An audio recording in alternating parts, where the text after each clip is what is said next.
तुम्ही बनवलेली बालुशाही आतून कच्ची राहते का? छान अशी रसरशीत बनत नाही का?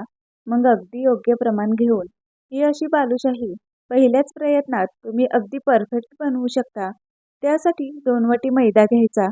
तुमच्याकडे या साइजच्या असणाऱ्या कोणत्याही वाटीने हे मैद्याचं प्रमाण मोजून घ्या. त्यामध्ये चिमूटभर मीठ, अर्धा चमचा बेकिंग सोडा, अर्धा चमचा बेकिंग पावडर टाकून मिक्स करायची. नंतर यामध्ये आंबट नसलेलं दही 10 चमचे टाकून घ्यायचं. या दह्यामध्ये हलकंसं गरम केलेलं तूप 12 चमचे टाकून घ्यायचं.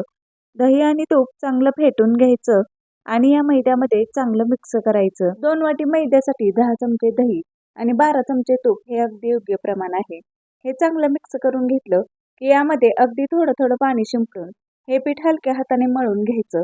चपातीचं पीठ मळतो तसं हे पीठ अगदी भार देऊन अजिबात मळायचं नाही.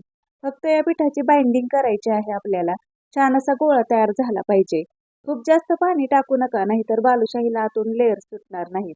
हे पीठ एका बाउलमध्ये काढून ठेवायचं आणि त्यावर झाकण ठेवून 10 मिनिट हे बाजूला ठेवायचं. एका कढईमध्ये 3 वाटी साखर टाकायची आणि 1.5 वाटी पाणी टाकायचं.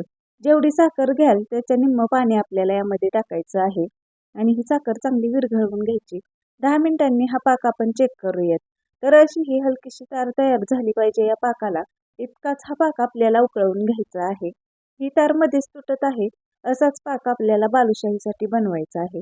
जर आपण एकतारी पाक बनवला तर बालुशाहीवरती साखरेचे पांढरे कोटिंग तयार होतं. आता या पाकामध्ये वेलची पावडर टाकायची, मिक्स करायची आणि गॅस बंद करायचा. आता या पिठातला एक छोटा गोळा घ्यायचा, गोल करून हाताने प्रेस करायचा आणि अंगठ्याच्या साहाय्याने आरपार असं याला होल करून घ्यायचं. मेंदू वडे बनवतो त्याप्रमाणेच ही बालुशाही तयार करून घ्यायची, म्हणजे ही आतून सुद्धा छान तळली जाते.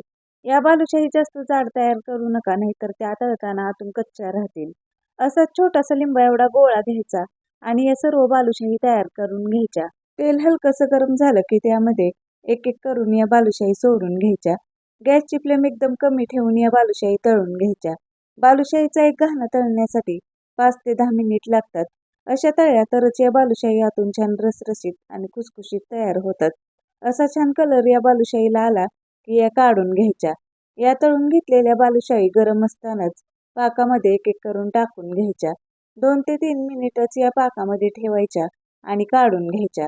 व्हिडिओमध्ये सांगितल्याप्रमाणे सर्व साहित्य योग्य प्रमाणे घेतलं तर या बालुशाही अगदी हलवाईच्या दुकानामध्ये मिळतात तशाच तयार होतात.